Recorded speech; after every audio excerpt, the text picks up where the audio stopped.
Today I'm going to change the rear differential fluid in Fritz. This is my 1980 280 SE Euro sedan.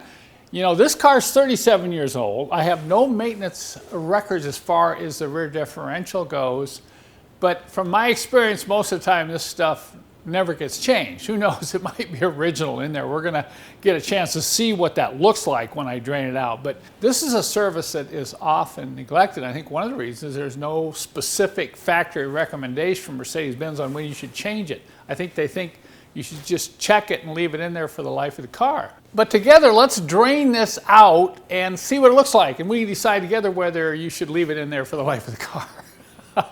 Now, I used to never enjoy changing rear differential fluid. It was one of those jobs I think, nah, I don't want to do that. It seemed to be just so messy. You know, you'd get these hand pumps that you could get to pump the fluid in. It'd wear you out, you know, when you're upside down. And sometimes, you know, the pumper would not match the bottle like this here, see. So you buy this pumper and you get this bottle of fluid and you'd be trying to pump and you have this stuck up in the rear end of the hole, the fill hole, and this flies out and goes all over the floor. I bet some of you know exactly what I'm talking about here. You've been there and you say, oh yeah, that is kind of a messy job. And it doesn't smell very good either. So you kind of want to get it done and get it wrapped up and closed up real quick. But recently I've developed this new method to do it, so I kind of enjoy it now. It's a method to really service the rear ends on these older cars. And that's to do a flush. That's correct. We're going to flush the rear end once we drain it out so that we really get some of that junk, you know, out of there. Now, a lot of people will say, well, just put new rear end fluid in, drive 1,000 miles, come back and put some more in, you know, drain it out, put some more in, you're good to go. Well, like I said, I don't really enjoy doing this job, so I don't want to do it again in a couple of months. So I'm going to show you briefly what this process is using this new pressure tank that we've developed here at Mercedessource to fill the rear ends. And you can also do it with the transmission. So watch as I do this and you'll understand now why I don't mind changing rear end fluid anymore. When doing this service, I always pull the fill plug first. There's three reasons. Number one, it will help to vent and speed up the drain process. Number two, you want to make sure that this isn't stuck and frozen in there. You'll never be able to refill it if you pull the drain plug first. And then thirdly, is I want to see if this was over full. I can actually reach my finger in there and see how much fluid was in there, whether it was running low. So I like to do that before I pull this plug here. Now I'm using the special wrench that I've developed to get these plugs out. And sometimes these are really in there. You notice how much leverage I can get with this thing. So I'm going to get back here and really put my body to it. Okay, it broke loose. That's great. All right, now I can pull the drain plug. You see how nice it is to have this extra length here? I can lean my body into it and oh wow, that thing's in there. Look at that. Unbelievable. Oh, that's tight.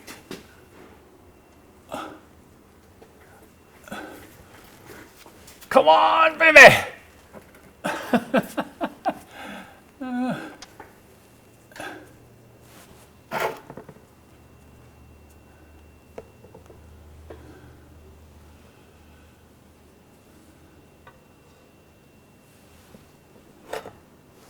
Okay, I'm just going to let that drain now, and we'll come back and take a closer look at it once it's done dripping out of the differential. Notice how I've designed this so that when you put it in there, it doesn't want to fall out. You know, if you bump it, it's going to come out and it's going to snag on the edge there, so it's not going to fall out. I mean, that's really important because I've had a number of these fall out on the ground while I'm filling. Now I'll just open the valve up, and there you can see it filling. So I'm just going to leave this until I hear it start gurgling. Then you're going to know it's empty in the bottle. Now to agitate that flushing oil, I'm just going to take the rear wheel, I'll do it on both sides, and probably spin it through about 20 times.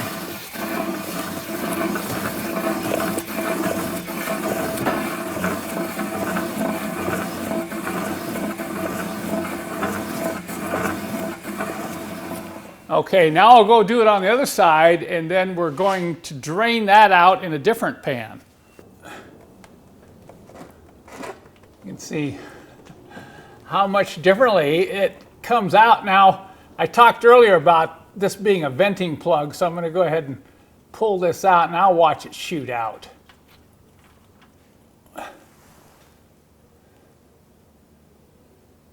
Just let this run until it stops dripping. And before putting the rear differential fluid in the tank, I'm going to drain this flushing oil out. Then I'm going to pour in about 1.5 liters of synthetic rear end fluid. Now I'm using Royal Purple, but Mobil 1 or Redline are just fine. Now I get to show you our super duper magnetic rear end differential plug. I really believe in these. They're going to pick up any metal particles rolling around in that differential. Look at how strong this is. I'll take my ratchet here and stick it on there. Look at that. So this isn't any normal magnet. And I'm putting these, you got to be careful when you line it up too. It won't, it's kind of hard to even get it started.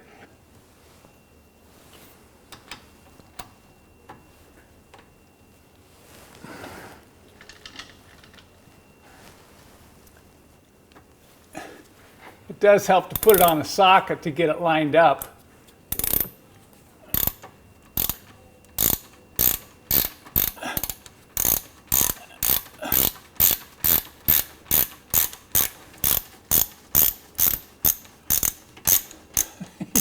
I think you can see from that, that is one monster magnet. Here you can clearly see the level marks on our tank. You've got 1 liter, 2 liters, 3 liters, 4 liters. I put it up to about 1.5 liters. So we're going to fill to about 1 liter. And at that point, we're going to start watching closely so we don't overfill. And then if you've noticed here, I've pumped this up to about 20 psi for filling the heavier, thicker rear differential fluid. And then we're going to take the hose, and if you notice here I have a valve. The valve will let me turn it on and off to control the rate of fill. But more importantly is a special little attachment I've done here at the top that keeps it from falling out. See that? That's what really makes it nice. You can just open this valve up and walk away. Now you don't want to walk away forever because I've got a little more fluid in the tank. I've been away about 4 to 5 minutes, and it has just now dropped down to about 1/2 liter. And let's check the pressure. The pressure's down to about 13 pounds, so that's fine because we're just going to kind of milk that last little bit in there so we don't overfill it. Because that's the problem with those hand pumpers. You end up pumping, pumping, pumping, and by the time you see it start to run out, you've way overfilled it, so then you got this mess dripping out of the rear end for 10 minutes. So I'm just going to open this up about 1/4 of the way, and we're going to keep an eye on this.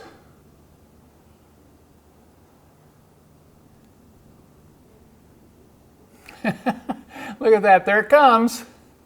Now I'll just slowly close the valve.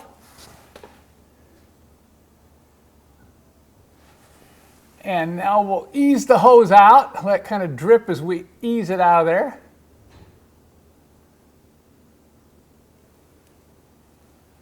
Now, if you've done this type of service before, you know how easy it is to overfill. Even with this controlled valve, it was easy to bring that up to the top, and I'm over full a little bit. Well, it's no big deal. I'm just going to let it sit there and drip a little bit. And once that stops dripping, we'll come in and put this plug back in, and we're done. And let me tell you, this is really different. I was telling Jerson, the number one thing I like about this is the lack of mess. This is the original fluid I drained out, and it's very thick. Now, it's not as bad as some I've seen. I have a hunch this was probably changed at one point in its life because there's not a lot of heavy deposits in it, but it's thick and it is gooey. Now, here is the oil that we flushed the rear end with. You can see it did discolor, And if you look down in here, you can see there is some sediment, although it's fairly clean. Once again, I'll see little spots here and there, but obviously I'm not seeing any metal particles, and I'm not seeing any real heavy deposits. So you can kind of get an idea what the flushing does. Later on, if I find a rear end that's really nasty, I'm going to do this again and show you the results of a flush on one that's really dirty. I think you'll have to admit that was pretty slick, wasn't it? Now you can understand why I don't mind doing rear differential fluid changes anymore. There's a couple of side benefits. Number one, as I've mentioned a couple times, how much cleaner it is. Take a look at the floor there. I got 2 drips, only 2 drips of oil down there, and one of them was because I pulled that filler hose out to show you how it was flowing. Otherwise, I'd only have 1 drip down there. So it's so much nicer to clean up after you've done a differential fluid change. The other benefit might be increased fuel economy. Look at this, is like molasses in there. And of course, by putting synthetic in, I think it runs cleaner and smoother with less friction. So numerous people have reported an increase in fuel economy. We're not talking about 5 miles to the gallon, okay, but a little bit. Any amount helps with the fuel costs these days. So I'm really happy. You know, if you are interested in doing this type of service yourself, I have these special wrenches on my website. We have the magnetic drain plugs. And of course, you can purchase this new filler tank, which you can use not only for rear ends, but you can use it for manual transmissions, and you can use it for transfer cases and differentials on your 4MATICs as well. So be sure and check those out. I will put links in the description below this video.